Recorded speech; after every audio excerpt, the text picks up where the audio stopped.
নমস্কাৰ, স্বাগতম জনাইছোঁ সকলোকে মোৰ ইউটিউব চেনেল ৰিষ্টাৰ্ট উইথ শিখালৈ।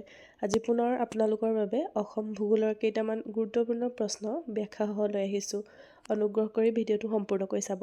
আৰু যিসকলে মোৰ আগৰসমূহ ভিডিঅ' চোৱা নাই, তেওঁলোকে এই ভিডিঅ'টোৰ ডেছক্ৰিপশ্যনতে লিংকটো পাব, এবাৰ চাই ল'ব। আৰু ভিডিঅ'সমূহ যদি ভাল লাগে তেন্তে চেনেলটো ছাবস্ক্ৰাইব কৰি পৰৱৰ্তী ভিডিঅ'সমূহৰ ন'টিফিকেশ্যন পাবলৈ কাষতে থকা বেল আইকনটো প্ৰেছ কৰি দিব। আহকচোন তেন্তে আমি ভিডিঅ'টিৰ মাজলৈ যাওঁ। আজি মই আপোনালোকৰ বাবে পুনৰ 10টা গুৰুত্বপূৰ্ণ প্ৰশ্ন লৈ আহিছোঁ। প্ৰথমটি প্ৰশ্ন, বায়ুমণ্ডলৰ স্তৰসমূহক কেইটা ভাগত ভাগ কৰা হৈছে? The layer of the atmosphere are divided into how many parts? আৰু অপশ্যন কেইটা? ক 3টা, খ 4টা, গ 5টা আৰু ঘ 6টা। বায়ুমণ্ডলৰ স্তৰসমূহক 4টা ভাগত ভাগ কৰা হৈছে। ইয়াৰ অপশ্যন খটো হ'ব ইয়াৰ শুদ্ধ। আৰু সেইকেইটা হৈছে ট্ৰপস্ফিয়াৰ, ষ্ট্ৰেটস্ফিয়াৰ, মেছস্ফিয়াৰ আৰু থাৰ্মস্ফিয়াৰ। আৰু থাৰ্মস্ফিয়াৰৰ তলৰ অংশটোক কি বুলি কোৱা হয়? থাৰ্মস্ফিয়াৰক দুটা ভাগত ভাগ কৰা হৈছে।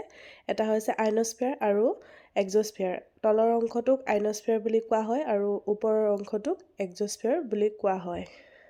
প্ৰধান ভাগ 4টা বায়ুমণ্ডলৰ: ট্ৰপস্ফিয়াৰ, ষ্ট্ৰেটস্ফিয়াৰ, মেছস্ফিয়াৰ আৰু থাৰ্মস্ফিয়াৰ। কিন্তু থাৰ্মস্ফিয়াৰো আকৌ উপভাগ আছে। সেইকেইটা হৈছে তাৰ তলৰ অংশটোক আইনস্ফিয়াৰ আৰু ওপৰৰ অংশটোক এক্সোস্ফিয়াৰ।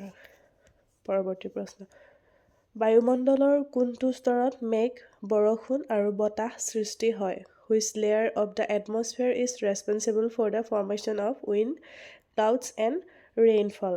বায়ুমণ্ডলৰ কোনটো স্তৰত মেঘ, বৰষুণ আৰু বতাহৰ সৃষ্টি হয়?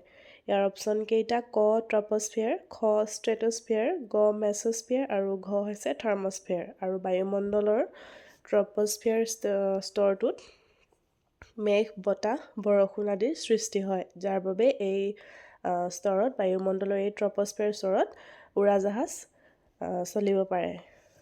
পৰৱৰ্তী প্ৰশ্ন, হিমালয়খন কি পৰ্বত? What type of mountain is the Himalaya? ক অপশ্যন কেইটা দিছে? ক আগ্নেয় পৰ্বত, ভলকেনিক মাউণ্টেইন, খ স্তূপ পৰ্বত, প্লেটিউ মাউণ্টেইন আৰু ঘ ভংগিল পৰ্বত, ফল মাউণ্টেইন। আৰু ইয়াৰে শুদ্ধ উত্তৰটি হ'ব ঘ অপশ্যন ঘ ভংগিল পৰ্বত, ফল মাউণ্টেইন। হিমালয়খন এখন ভংগিল পৰ্বত। আৰু হিমালয় পৰ্বতমালা ইণ্ডো অষ্ট্ৰেলিয়ান ফলক আৰু ইউৰেছিয়ান ফলকৰ মাজত থকা টেথিছ নামৰ সাগৰৰ তলিৰ ফলক দুখনৰ মাজত উৎপন্ন হোৱা চাপৰ ফলত ওপৰলৈ উঠি আহি সৃষ্টি হৈছে। কি হৈছে? ইণ্ডো অষ্ট্ৰেলিয়ান ফলক আৰু ইউৰেছিয়ান ফলক এই দুখন ফলকৰ মাজত থকা টেথিছ নামৰ সাগৰৰ তলিত ফলক দুখনৰ মাজত উৎপন্ন হোৱা এক চাপৰ ফলত ওপৰলৈ উঠি আহি এই হিমালয় পৰ্বতখন সৃষ্টি হৈছে। আৰু সেইবাবেই ভংগিল পৰ্বত, ফল মাউণ্টেইন বুলি কোৱা হয়। পৰৱৰ্তী প্ৰশ্ন, ভাৰতবৰ্ষক শ্ৰীলংকাৰ পৰা কিহে পৃথক কৰিছে? হু ছেপাৰেটছ ইণ্ডিয়া ফ্ৰম শ্ৰীলংকা? ভাৰতবৰ্ষক শ্ৰীলংকাৰ পৰা কিহে পৃথক কৰিছে? অপশ্যন কেইটা? ক পানামা যুঁজক, খ পক প্ৰণালী আৰু মান্নাৰ উপসাগৰ আৰু গ বেৰিং প্ৰণালী। আৰু ইয়াৰে শুদ্ধ উত্তৰটি হ'ব অপশ্যন খ পক প্ৰণালী আৰু মান্নাৰ উপসাগৰে ভাৰতবৰ্ষক শ্ৰীলংকাৰ পৰা পৃথক কৰিছে।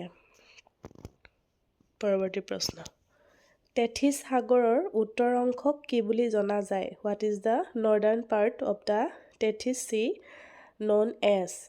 অপশ্যন কেইটা? ক গণ্ডৱানালেণ্ড, খ আংগাৰলেণ্ড আৰু গ বেৰিং প্ৰণালী। আৰু টেথিছ সাগৰৰ উত্তৰ অংশটোক আংগাৰলেণ্ড বুলি কোৱা হয়। অপশ্যন খটো ইয়াৰ শুদ্ধ উত্তৰ। টেথিছ সাগৰৰ উত্তৰ অংশক আংগাৰলেণ্ড বোলে। ই এছিয়া, ইউৰোপ আৰু উত্তৰ আমেৰিকাক আগুৰি আছে। এছিয়া, ইউৰোপ আৰু উত্তৰ আমেৰিকাক এই আংগাৰলেণ্ড অংশটোৱে সামৰি আছে। পৰৱৰ্তী প্ৰশ্ন, টেথিছ সাগৰৰ দক্ষিণ অংশক কি বুলি জনা যায়? What is the southern part of the Tethys sea known as? উত্তৰ অংশক কি কয়? আংগাৰলেণ্ড আৰু দক্ষিণ অংশক কি কয়? গণ্ডৱানালেণ্ড। ইয়াৰ অপশ্যন কটো শুদ্ধ হ'ব। টেথিছ সাগৰৰ দক্ষিণ অংশক গণ্ডৱানালেণ্ড বুলি কোৱা হয় আৰু ই ভাৰত, অষ্ট্ৰেলিয়া, দক্ষিণ আমেৰিকা, দক্ষিণ আফ্ৰিকা আৰু এণ্টাৰ্কটিকাক আগুৰি আছে। কিহক আগুৰি আছে? ই ভাৰত, অষ্ট্ৰেলিয়া, দক্ষিণ আমেৰিকা, দক্ষিণ আফ্ৰিকা আৰু এণ্টাৰ্কটিকাক আগুৰি আছে। তেথী সাগৰৰ দক্ষিণ অংশটোৱে গণ্ডৱানা লেণ্ডে। পৰৱৰ্তী প্ৰশ্ন, ভাৰতৰ সোঁমাজেৰে প্ৰায় কিমান ডিগ্ৰীৰ দ্ৰাঘিমা ৰেখাডাল পাৰ হৈ গৈছে? How many degrees of longitude pass through the middle of India? ভাৰতৰ সোঁমাজেৰে কিমান ডিগ্ৰীৰ দ্ৰাঘিমা ৰেখাডাল পাৰ হৈ গৈছে? অপশ্যন কেইটা? ক 82.5 ডিগ্ৰী ৱেষ্ট লংগিটিউড, খ 83.5 ডিগ্ৰী ৱেষ্ট লংগিটিউড, গ 82.5 ডিগ্ৰী ইষ্ট লংগিটিউড আৰু ঘ 83.5 ডিগ্ৰী ইষ্ট লংগিটিউড। আৰু ইয়াৰে শুদ্ধ উত্তৰটি হ'ব অপশ্যন গ 82.5 ডিগ্ৰী ইষ্ট লংগিটিউড। 82.5 ডিগ্ৰী পূব দ্ৰাঘিমা ৰেখাডাল ভাৰতৰ সোঁমাজেদি পাৰ হৈ গৈছে। পৰৱৰ্তী প্ৰশ্ন, পৃথিৱীৰ গৰ্ভ বুলি কাক কোৱা হয়? Who is called the womb of the earth? Option কেইটা? ক ভূত্বক, ক্ৰাষ্ট, খ গুৰুমণ্ডল মেটেল আৰু ঘ কেন্দ্ৰমণ্ডল কোৰ। আৰু পৃথিৱীৰ গৰ্ভ বুলি অপশ্যন গ কেন্দ্ৰমণ্ডলক পৃথিৱীৰ গৰ্ভ বুলি কোৱা হয়। আমাৰ পৃথিৱী পৃষ্ঠৰ পৰা অভ্যন্তৰ ভাগলৈ আমাৰ এই স্তৰসমূহক 3টা ভাগত ভাগ কৰা হয়। সেইকেইটা হৈছে ভূত্বক, গুৰুমণ্ডল আৰু কেন্দ্ৰমণ্ডল, ক্ৰাষ্ট, মেটেল আৰু কোৰ। আৰু ইয়াৰে কেন্দ্ৰমণ্ডল অংশটোক কি বুলি কোৱা হয়? পৃথিৱীৰ গৰ্ভ বুলি কোৱা হয়, ওম্ব অফ দ্য আৰ্থ বুলি কোৱা হয়। পৰৱৰ্তী প্ৰশ্ন, বেছল্ট, গ্ৰেনাইট, গ্ৰেভ, বেথলিট, মাইকা আদিবোৰ কি শিলৰ উদাহৰণ? মাইকা, গ্ৰেনাইট, গ্ৰেভ, বেথলিট, বেছল্ট এইবিলাক কি শিলৰ উদাহৰণ? অপশ্যন কেইটা? ক আগ্নেয় শিল, ইগনিয়াছ ৰক, খ গেডীয় শিল, ছেডিমেণ্টাৰী ৰক, গ ৰূপান্তৰিত শিল, মেটামৰ্ফিক ৰক। আৰু বেছল্ট, গ্ৰেনাইট, গ্ৰেভ, বেথলিট, মাইকা আদিবোৰ হৈছে অপশ্যন ক আগ্নেয় শিলৰ উদাহৰণ। আগ্নেয় শিলবোৰ পৃথিৱীৰ অন্তৰ্ভাগত থকা যিবিলাক গলিত উত্তপ্ত পদাৰ্থসমূহ আছে, যাক মেগমা বুলি কোৱা হয়। আৰু এনে মেগমাসমূহ ভূপৃষ্ঠলৈ ওলাই আহিব নোৱাৰি কালক্ৰমত তাপ বিকিৰণ কৰি শীতল হৈ শিলত পৰিণত হয়। আৰু সেইবিলাকক কি বুলি কোৱা হয়?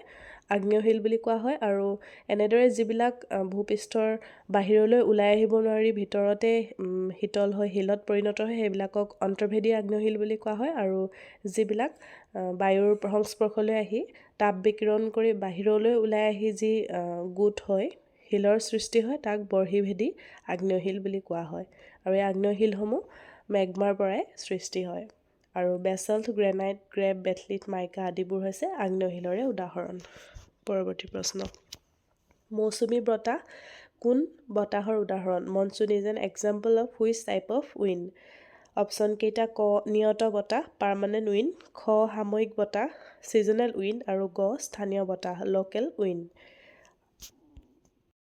মৌচুমী বতাহ হৈছে অপশ্যন খ সাময়িক বতাহৰ উদাহৰণ, ছিজনেল উইণ্ড। ভূপৃষ্ঠৰ ওপৰত বলা বতাহক 3টা ভাগত ভাগ কৰিব পাৰি। সেইকেইটা হৈছে নিয়ত বতাহ, যি পাৰ্মানেণ্ট উইণ্ড, সাময়িক বতাহ, ছিজনেল উইণ্ড আৰু স্থানীয় বতাহ, সেইকেইটা হৈছে লোকেল উইণ্ড। নিয়ত বতাহ মানে পৃথিৱীৰ উপৰিভাগৰ স্থায়ী উচ্চ চাপ অঞ্চলৰ পৰা নিম্ন চাপ অঞ্চললৈ নিয়মিতভাৱে যি বতাহ বলে তাক নিয়ত বতাহ বুলি কোৱা হয়। যেনে ধৰক বাণিজ্য বতাহ, পশ্চিমা বতাহ, মেৰু বতাহ আদিসমূহ হৈছে নিয়ত বতাহ। পাৰ্মানেণ্টলি এইবিলাক বতাহ বলি থাকে কিছুমান অঞ্চলত। তাৰপিছত সাময়িক বতাহ বছৰৰ কোনোবা এটা সময়তহে বলে। সেইকেইটা হৈছে সাময়িক বতাহ। আৰু সেইবিলাক হৈছে জল বতাহ, স্থল বতাহ, মৌচুমী বতাহ, সেইবোৰ এটা ছিজনত আহে। আৰু 3 নম্বৰটো স্থানীয় বতাহ। আমাৰ ভাৰতবৰ্ষৰ বেলেগ বেলেগ স্থানত বেলেগ বেলেগ ধৰণৰ স্থানীয় কিছুমান বতাহ আছে। যেনেদৰে উত্তৰ ভাৰতৰ বতাহটোক লু বুলি কোৱা হয়, ৰকি পৰ্বতমালাৰ চনুক বুলি কোৱা হয়, আৰু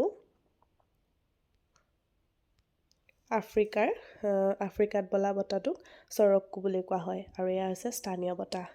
ভূপৃষ্ঠৰ ওপৰত বলা বতাহসমূহক 3টা ভাগত ভাগ কৰে, নিয়ত বতাহ, সাময়িক বতাহ আৰু স্থানীয় বতাহ। আৰু এইকেইটা হৈছে তাৰে বাণিজ্য বতাহ, জল বতাহ, স্থল বতাহ, লু, ৰকী পৰ্বতমালাৰ চনোক আফ্ৰিকা চৰকো স্থানীয় বতাহৰ উদাহৰণ।